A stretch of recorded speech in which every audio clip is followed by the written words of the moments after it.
भगवान श्री कृष्ण मथुरा गए और मथुरा में कुब्जा के साथ उनका मिलन हुआ। लगभग दशम स्कंद का 40 या 41 अध्याय होगा।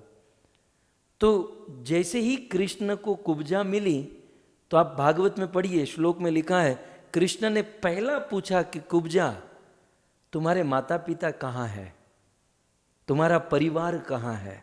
स्त्री को यही पूछा जाता है। स्त्री के लिए 6 दोष बताए गए हैं। अब स्त्री हो गया तो थोड़ा सा झेल लीजिएगा।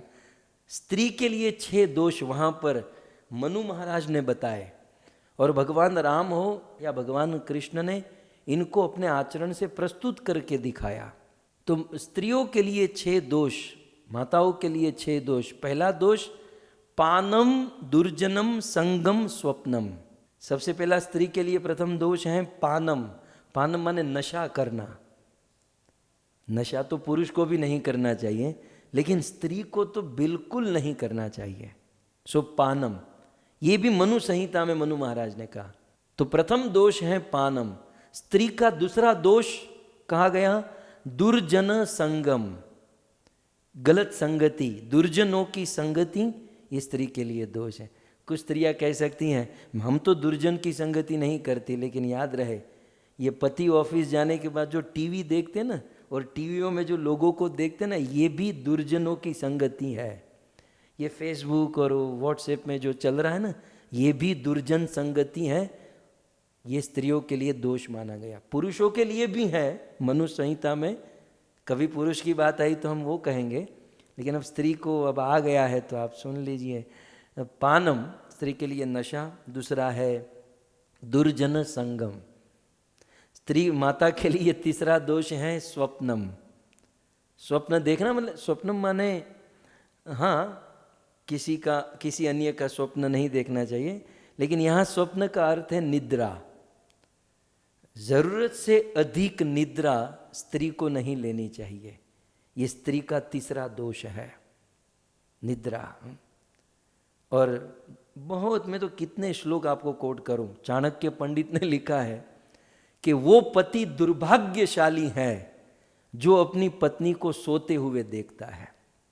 इसका अर्थ है टाइम ऐसा सेट होना चाहिए कि पति जगे उसके पहले पत्नी जग जाए, बच्चे जगे, सास ससुर जगे उसके पहले जग जाए, और बच्चे, सास ससुर या पति को सुलाकर पत्नी सोए।